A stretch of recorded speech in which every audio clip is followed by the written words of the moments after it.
says recording will start soon. Okay. Okay.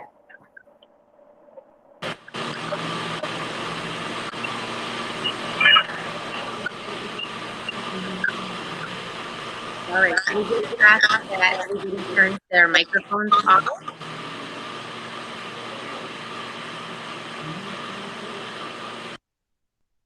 All right.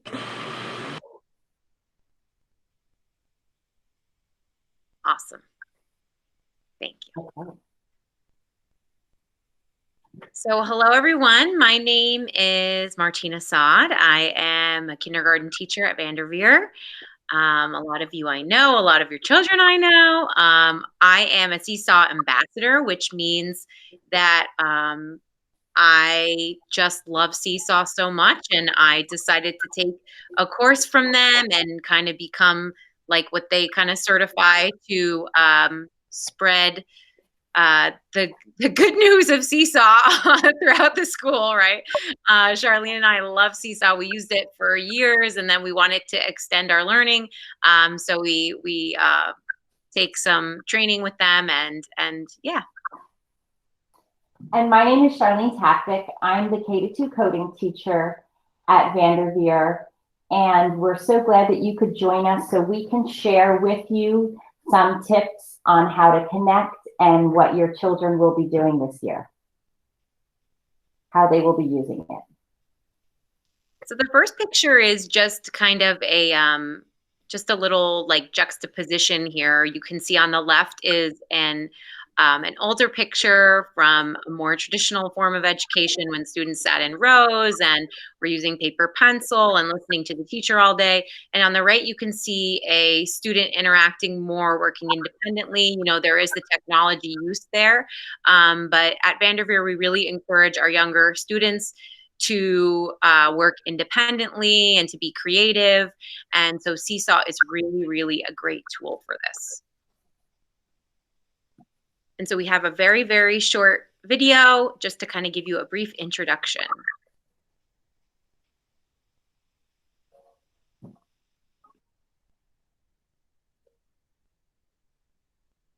I love when that light bulb, that aha moment happens, when they've been working really hard and all of a sudden that light bulb goes off and they just, that click of, oh, I get it now.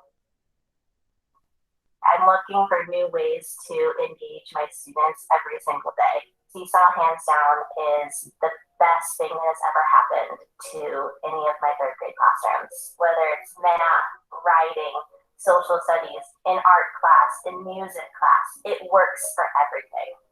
There's so many different ways that a student can create. They can take pictures, they can do drawing, they can record, and then have to go a step further and explain their thinking in a way that really cements the learning.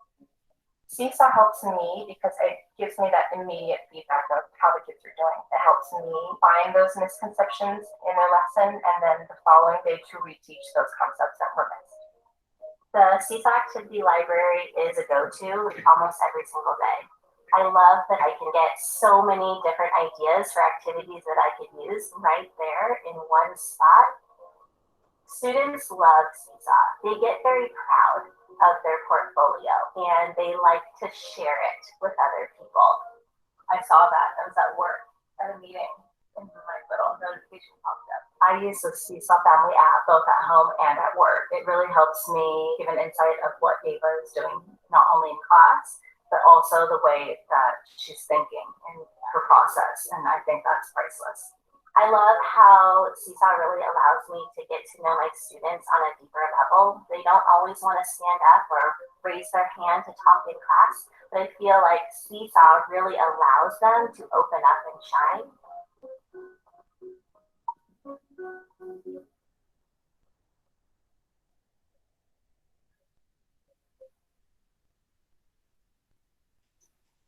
So before we get into how the students are going to be using Seesaw, we want to go over the students signing into Seesaw.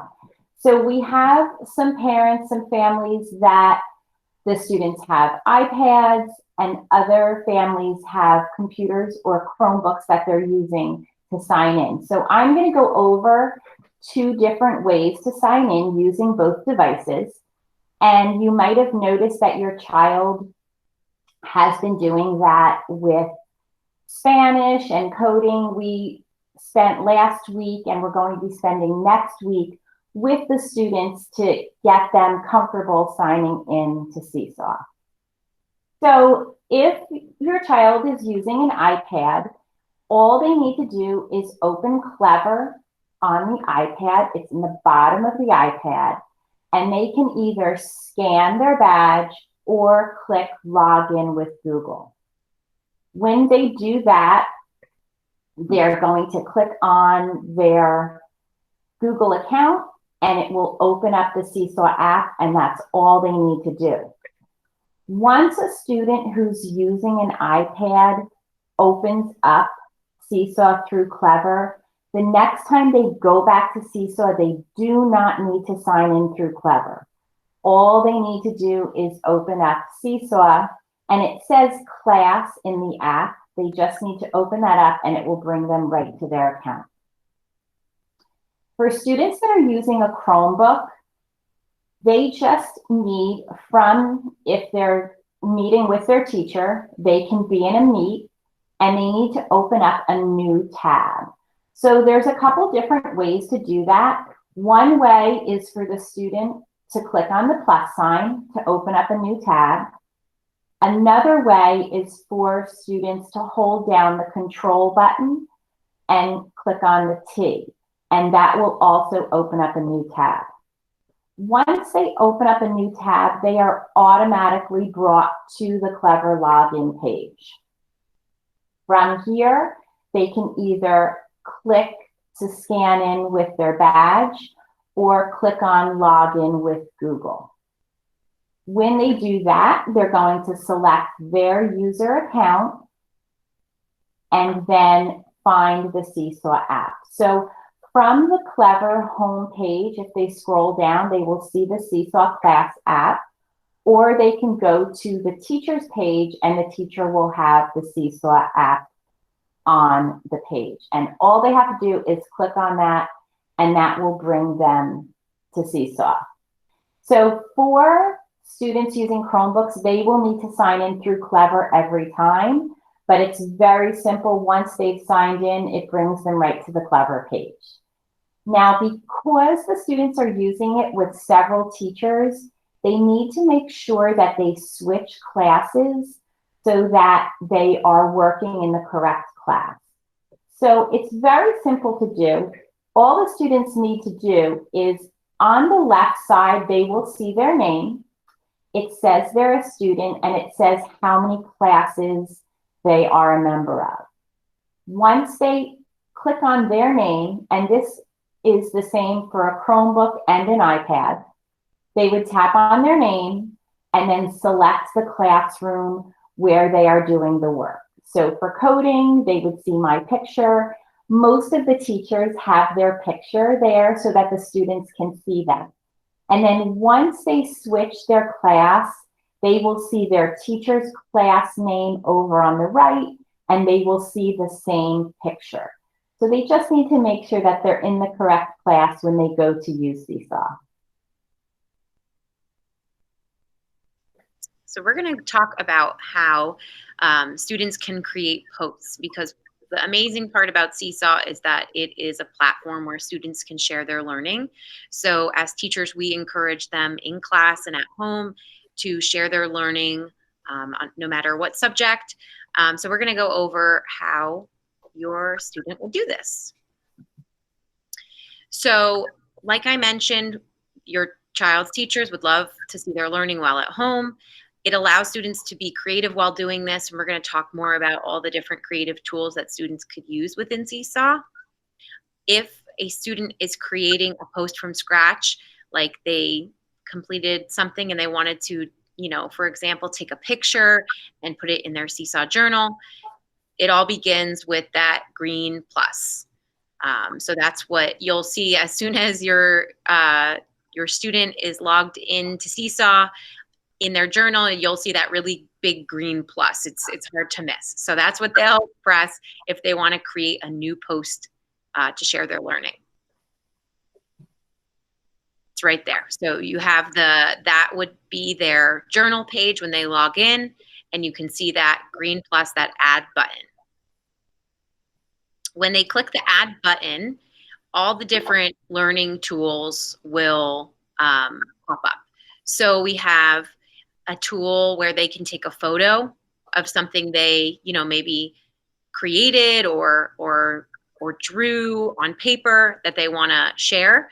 In the middle there, you'll see the drawing tool that will open a whole canvas that will go over, that has all these different things that they can use.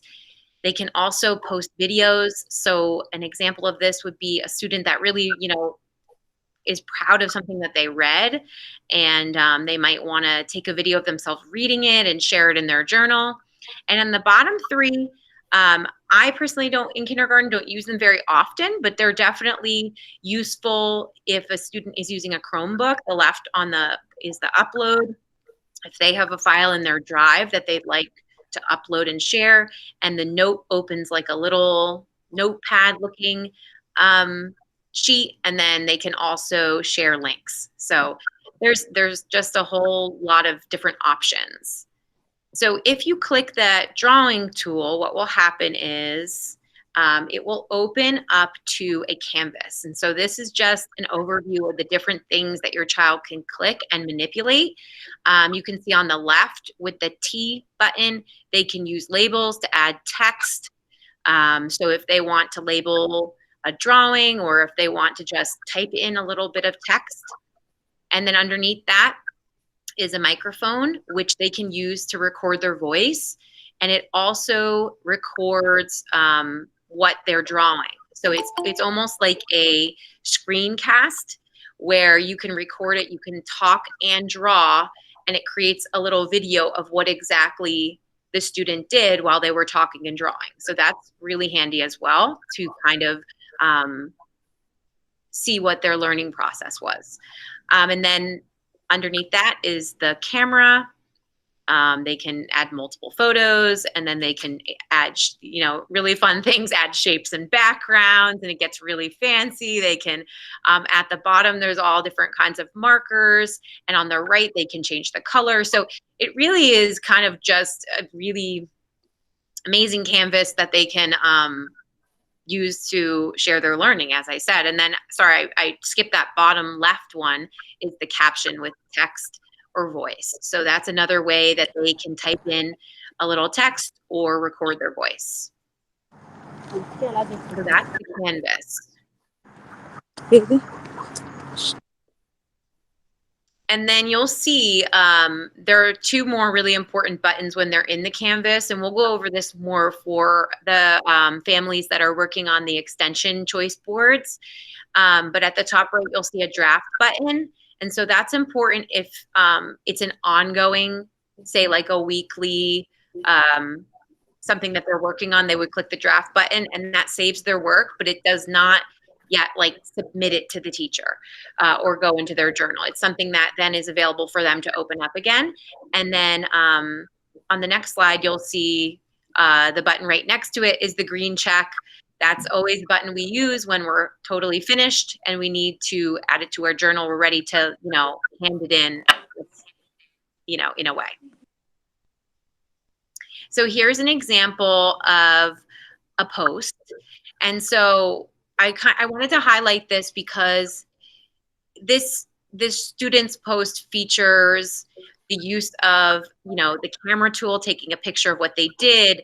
They used the microphone tool, and they recorded their voice, and they also used the writing tools and stuff like that. So I don't know, Charlene, if you could pull that post up.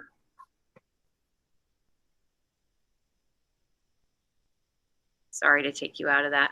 No, that's okay. I don't know if the sound will be that great on it, but we will give it a try. Okay.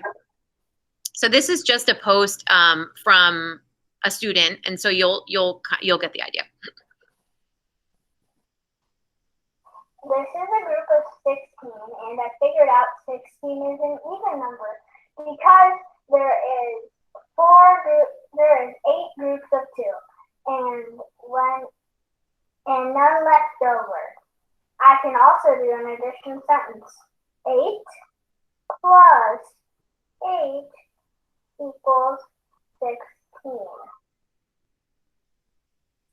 Yeah, so that's just an example of, one math activity that a student actually was using, some kind of cube in class and was able to take a picture, layer it with a drawing, and then also screencast themselves talking about it and writing. So it's just, there's multiple tools and there's infinite ways to use them. So I wanted to give you a quick example of what that would look like from a student. So students have the option, teachers have the option of creating activities for the students that the students would respond to. So when a teacher creates an activity for a student, in the activity section, which has the image of a light bulb, you will see a red circle with a number, and it will let you know that your child has an activity to complete. You will also, if your child joined with an iPad and you turned on notifications, you will get an alert when the teacher submits an activity. So when you tap on the light bulb section, it will bring you to what the teacher gave the child to do. So in an activity, the teacher will lots of times have an example. There will be instructions, and the instructions are created so that the students can actually see what the tools look like. They'll see that they have to click on the camera or use the microphone.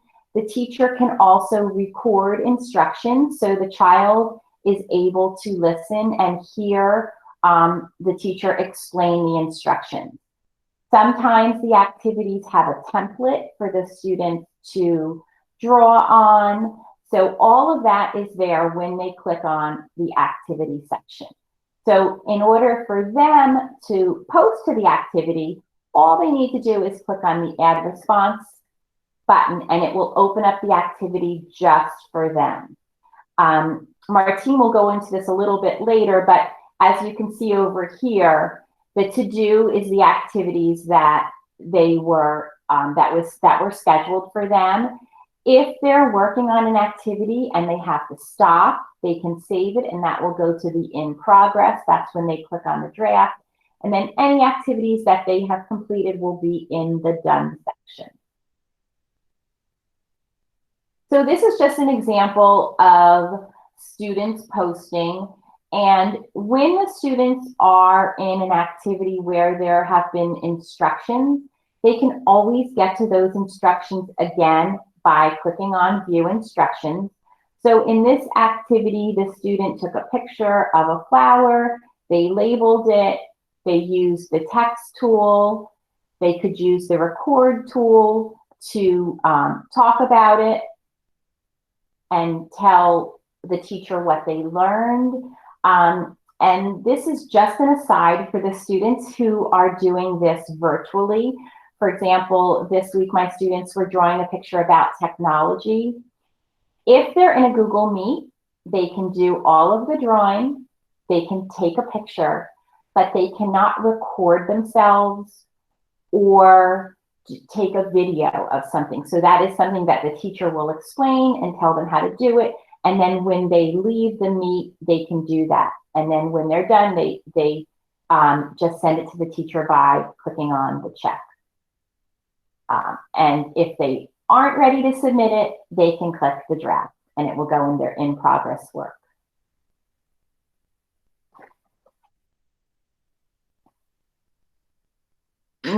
Sorry.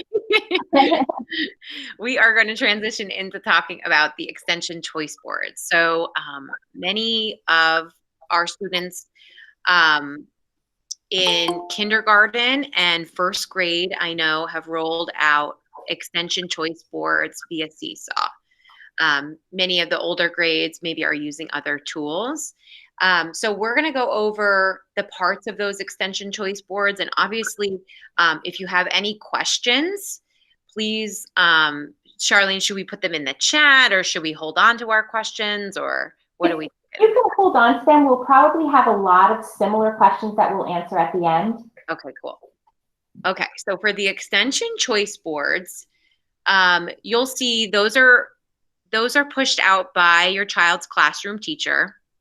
They'll be assigned and scheduled, and so they'll pop into your child's activities tab, and you can see this is an example of, at least for kindergarten, our reading mini lesson and choice board that came through this week.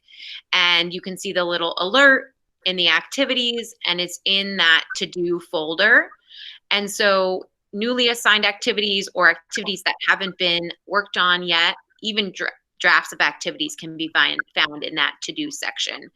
And you'll see each choice board has step-by-step instructions, and we are beginning to, I know some activities do have voice instruction as well, but we're actually going to push that out so that all the activities have that, because we do find that kindergarten and first grade students those are really a great tool for them. So you will see the recorded instructions from the teacher as well. And then just to get started, you always have to press that add response button. That will open up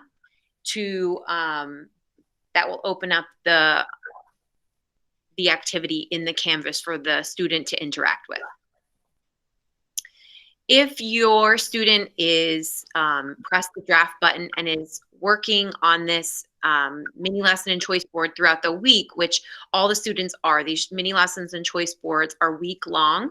So until the end of the week, the student in the beginning of the week should be pressing that draft button so that they can open it again, revisit it in 2 days, and work on it again. So if your student pressed that draft button, it can also be found that activity that has a saved draft can be found in the in progress tab. It will be seen in the to-do list as well, but just so you're aware, it can be found there. And then when an activity is completed, it will move to the done. So you can actually, go back and look at activities that were completed and kind of revisit them if you'd like to. So once we are click the add response button on the activity. This is just an example from our kindergarten one, but you'll see, like Charlene mentioned, up at the top, there are the view instructions. So if you need a little refresher, you can click those and read the directions or listen to the directions.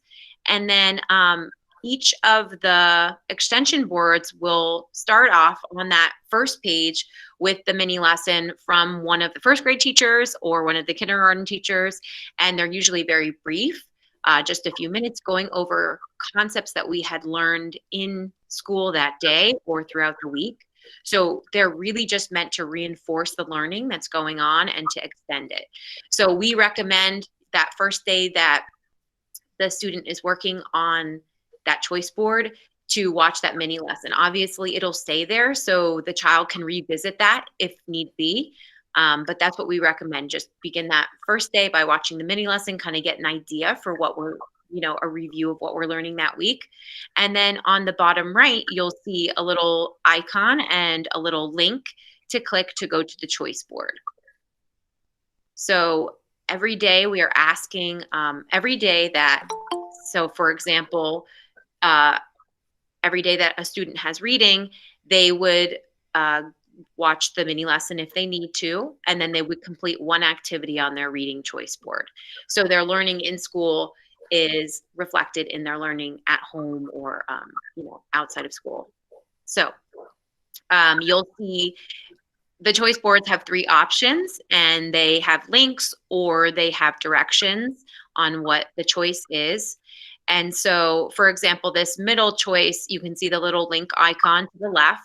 And so if you click that, it would bring you to the actual activity that the student could complete for that day if that's something that they wanted to do.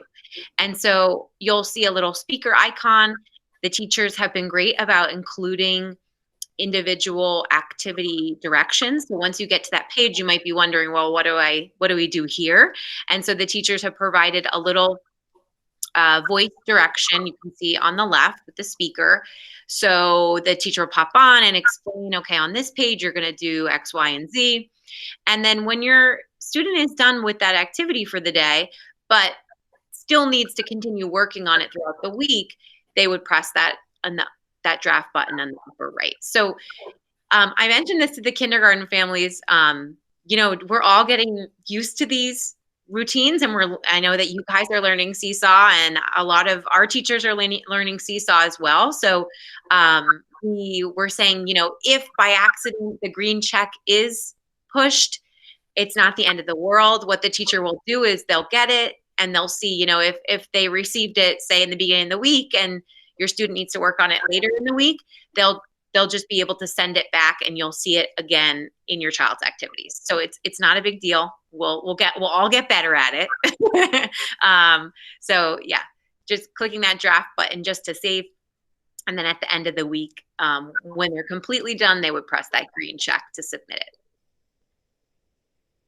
So I know that was kind of fast, and we kind of anticipate that there might be some things that you need clarification on. So we are totally open for questions, and we can clarify anything or elaborate on anything that you need. So if you have any questions, you can unmute yourself and just ask, or any problems have happened when your child tried to use it at home. I have a question. Okay. Good. Actually, this kind of relates to the screen that was just up. One of those activities said reading eggs, and we did do this. It was like an activity outside of Seesaw. Yeah. Like you get to go back into Clever reading eggs. There was a math one similar we did today. I did not see any way. Once we just assumed we were supposed to do lesson 1, but I wasn't sure. We did lesson 1 and then just sort of logged out. Like there was no like submit button or anything. Is somebody able to tell that we did it? Okay. So yeah, so so the way that reading eggs and math seeds are related, like it's the same company. You'll notice it's the same format and stuff like that. Yeah. And they're really great because when the students first log on, they take kind of like a very quick like assessment on what they know and what they need to work on, and then it ends up like leveling the students and putting them where, what they're going to work on and stuff like that. So they progress through the levels. And so the way that, as the kindergarten teachers have said, is, obviously you don't have to spend like a really long time working on it, but, 10, 15 minutes or 5, 10, 15 minutes. And then we're not tracking progress there. It's just an option.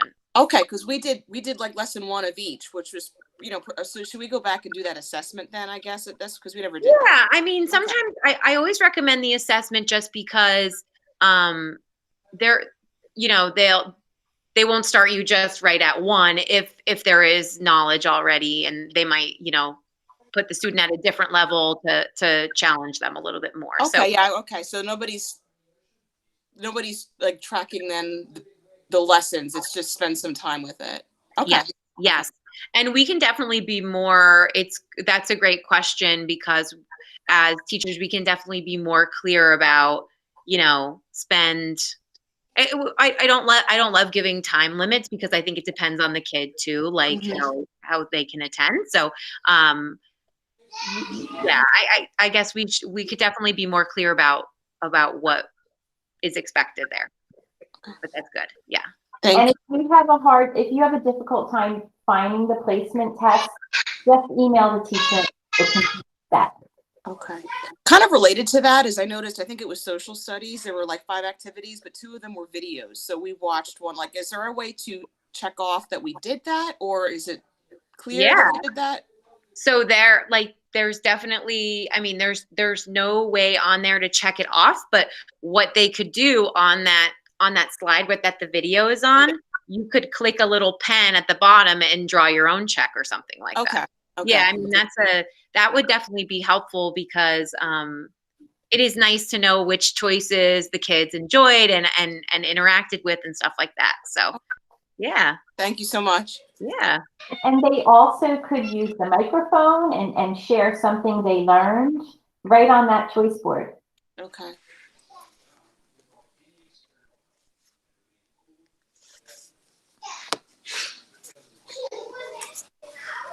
Does anyone else have questions?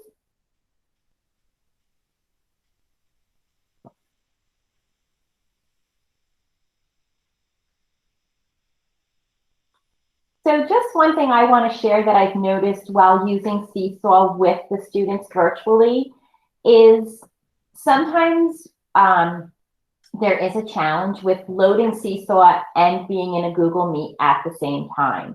So if your child is working virtually and using Seesaw, and especially if your child wants to use a recording or take a video, sometimes I will tell the students, it's okay, you can leave the meeting for 5 minutes, wait for the page to load and join the meeting again, which the students have been doing wonderfully. And they come back and they say, Mrs. Tactic, it loaded, I can see it. So if your child or you're with your child and they're having a hard time loading a page, it's okay to leave the meeting and join right back after it loads. It will load much faster if you experience any problems with that. Mm.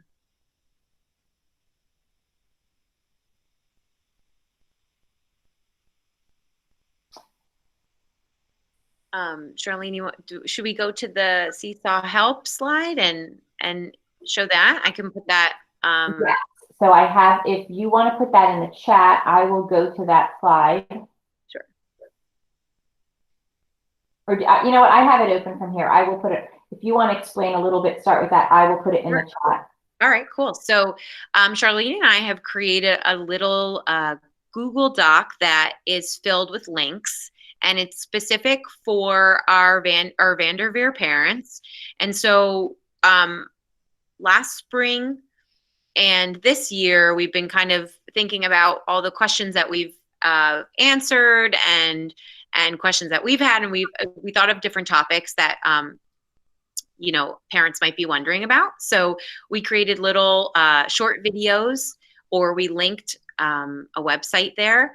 So you can see there's different things like how to sign into Seesaw on an iPad, how to sign into Seesaw on a Chromebook, how to post your learning to Seesaw, which we talked about, how to switch Seesaw classes, and there's also a version of that in Spanish. And then let me scroll down a little bit. And then there's more about a video that I made for our kindergarten parents about extension activities. So this is just filled with links of little videos, just to kind of help with whatever questions you may have. And we do add to it frequently as things change and things come up. So we'll share that with you. And then obviously our contact information is there as well. So you can feel free to email either of us if you have a specific question. Also, your child's classroom teacher is learning a lot about Seesaw too. So we have many teachers that are training to become Seesaw pioneers, they call them. And so your child's teacher also would be able to answer many of those questions. So feel free to use this and share it as well. Right, and first grade just this afternoon shared with me a short video that they made about their extension activities. So I will be adding that to that help page as well. So we will, like Martine said, we will continue to add to this.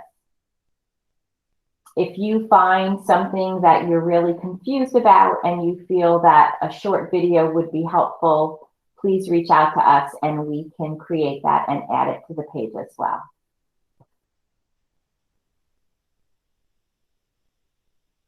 So if you don't have any questions, we'll stay on for a little bit, but if you don't have any questions, thank you so much for joining us.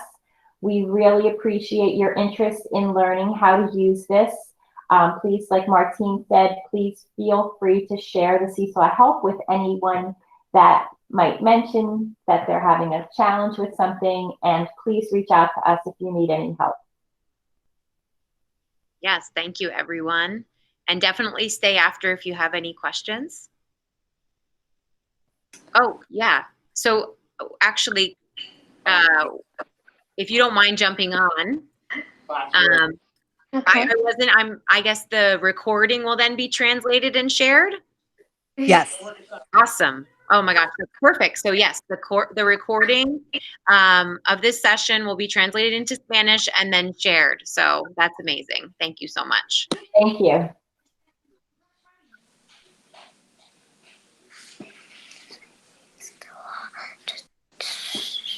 It was him. He kicked him out because you were ready to.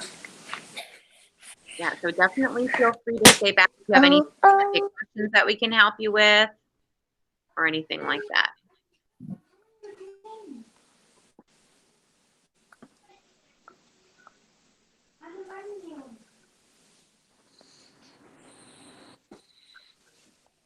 I have a question. Yeah. Sorry that we logged in a little late. We were just trying to figure this out. Is there a particular place like that we could, I don't know, like maybe show us like, okay, you click here and then you go here and then you do this for either Seesaw or for the other app. Not the Google Class, but the one that you were showing before that has the reading, like the reading and there was the 3 blocks right before. The Just clever, like we get like lost so we can like troubleshoot ourselves. Does it make sense? Yeah, the extension board. Yes. So there is a video. Oh, sorry. Did we? Like a help page? Yeah. If you see that help page, there is your child in kindergarten or first? Kindergarten. Kindergarten. So I did record a video, and so definitely, like, if that doesn't answer or help you troubleshoot at all, if you see there, it's this one all about Seesaw extension activities. Okay. Your so that's like a video that you can use for support in terms of how to navigate those extension boards. Okay. Um, Okay, so I guess I'm just lost. I just didn't see how you got to that page. I'm sorry. oh, so we have shared this page in the chat, but I'm also going to ask that this page can be posted on our school website. Okay. oh, so are you talking about the one that you're seeing on the screen now? Yes. Oh, okay. So Charlene, are you able to share that? Did you share that link in the chat? I did, and I'll share it again. And Mrs. Silver just said that they will post it on the school website as well. Okay, cool. I will share that again. And so if I were to find it on it's okay in the chat. So hold on. So if you go up to where it has the little, I'm going to pop it on there again. It says chat, or you'll see like a little speech bubble on the right side. Okay, I got it. Thank you so Okay. Yeah. And then just click around those videos, and obviously if you still have questions, you can definitely reach out. Yeah, I've been emailing her. I mean, you guys are awesome. We're all trying so hard. So thank you so much. Yes, thank you. Thank you for coming. But yeah, okay. With that link, I think that will help us a lot. Thank you. Yeah. It'll walk you through the extension board, and I do it on the screen so you can kind of see it in action. So yeah. Okay, thank you. Okay, no problem. And someone else asked that same question. So if you click on that link, all of those hyperlinks in that Seesaw Help document are videos. If you click on them, you will see videos of how to do all of those different steps in Seesaw.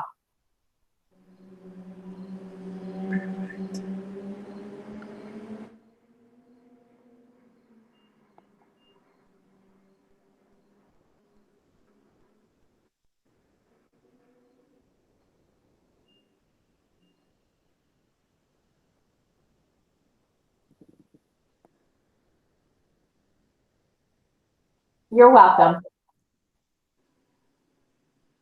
Thank you guys so much for coming. It's awesome to see so many families looking to learn.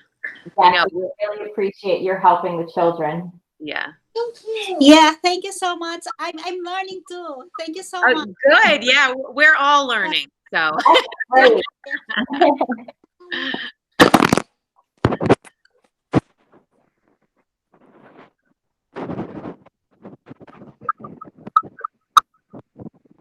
Bye. Thank you so much. Thank you for joining us.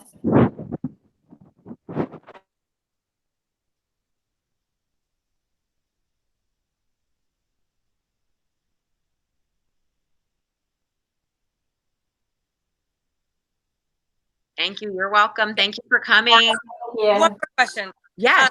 Okay, so I think that's why okay, I finally figured out where I had the question. So I clicked on the link, right? So I did all about Seesaw extension activities where Yeah. we were having the problem. And when I click on it, it's asking me to log in. But I'm not sure what email am I supposed to use for that login. Is it the Well, one? that's a YouTube video. I'm not sure why it's asking you to log in because it's on. Let me look at that again and see why. Yeah, it looks like a YouTube link.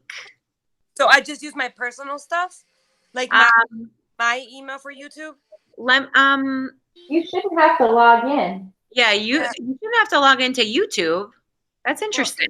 It's saying, all right, so I clicked on it and it's showing, where is it? So it brought me to Google Chrome and then it was, where did it go? Hold on. Gmail. Right? Okay, of course, now that I'm trying to look for it, I can't find it. Okay, there it is. So it's saying, yeah, sign in with Google, and it says sign in to securely continue when I went to click on it. So it says, I guess it's securely the website. And then it says, please log in either with your Google account or with your Microsoft Azure AD. So Is that just to see the video? Is that just, were you able to get in the help document? I saw the help document through the link. Yeah, that's the one that's on the screen, right? So Right. I saw that one, and then when I went to click on it, it keeps bringing me to this little girl, and this is securely, and this is log in to continue. Hmm. You're on Brian's device, aren't you? Yes. I think that's why. Okay. Melissa, is that correct? Yeah, you have to log in as your son with his Somerville address and then you would have to get into Clever. I think that's what you're asking. Okay, so I used his email account, the one Yes. that's at somervilleschools.org. Yep. If you're using his device, it's locked down so that the kids have safe access. Oh, okay. All right, so maybe that's where we were having the issue. But I mean, that's popped on before. But okay, I'm just gonna keep playing with it till I figure it out. So I'll just use this account though. Yeah, and then when he's in to access Seesaw and all that, there's a Clever. They just showed if you open up a tab, it'll take you to Clever, and he'll have to log in with his account again. Okay, so it's the Clever one. Maybe that's where our thing is. Okay, cool. I'll do that. But you're using an iPad, right? Brian has an iPad, right? Yes, he has an iPad. Okay, so, yep. So that's different then, right? Yes, it's different. He doesn't have to go to Clever for that. And if it's a YouTube video, though, he should be able to see Yeah, it. and it's a made for kids video. Like my all my videos, I just say made for kids because they're all made for kids. So I don't know why it's. I guess it's probably never used YouTube before on the iPad, so it makes them sign in. Yeah, they probably can't go. Yes, that's why. Yeah, because I don't think they have access to a lot of stuff on this. So right. Because of that, I think that's why they keep popping in and we're getting like a little bit confused. So, but that would make sense. I'll just use his Somerville account password. Okay. Yeah, then that should be able. I mean, you could also, if you do have another phone or a personal device or something like that. Yeah. Okay, I'll try that way. I'm just gonna send it to my email and then I'll do it from there. It's probably easier. Okay, thank you. Yes, definitely. And please email me if you have a problem getting to it, and I can send you the link that way. Okay, thank you so much. You are so welcome. Thank you so much for coming.